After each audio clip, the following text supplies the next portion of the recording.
কি করছিস? বলে তো দিলি 30 দিনে ব্র্যান্ড তৈরি করবি, নাম ঠিক করেছিস?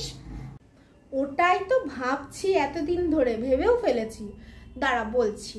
তো ক্যান্ডেল নিয়ে কাজ করছি, ওটার সাথে মিলিয়ে কিছু একটা নাম রাখতে হবে, বুঝলি তো? ঠিক আছে, দাঁড়া ভেবে ফেলছি। তুই তো জানিস আমি খুব তাড়াতাড়ি সবকিছু ভেবে ফেলি। দাঁড়া, আগুনের পরশমণি দিলে কেমন হয়? না না না, বড্ড ব্যাকডেটেড। আচ্ছা দাঁড়া, আগুন তো আমাদের মনের শুদ্ধতা আনে, তাই তো? একদম। তাহলে সোল ফ্লেম দিলে কেমন হয়? ভালো লাগছে কিন্তু নামটা। সোল ফ্লেম তো দিলাম, তার সঙ্গে যেহেতু আমরা প্রথম খুলছি, তাহলে আমরা যেহেতু একটু অ্যাঞ্জেল নিয়েও আমরা মেডিটেশন করি বা কিছু করি, তাহলে অ্যাঞ্জেল নাম্বার দিলে কেমন হয় সোল ফ্লেমের সাথে? কোন নাম্বারটা দিবি? 444? না না না না, 111। নিউ ভালোই বিগিনিং হবে। হচ্ছে যেহেতু, তাহলে আমরা সোল ফ্লেম একদম একদম একদম 1111 একদম। তাহলে আমাদের ব্র্যান্ড নেম কি হলো? Soul Flame 1111। ঠিক আছে।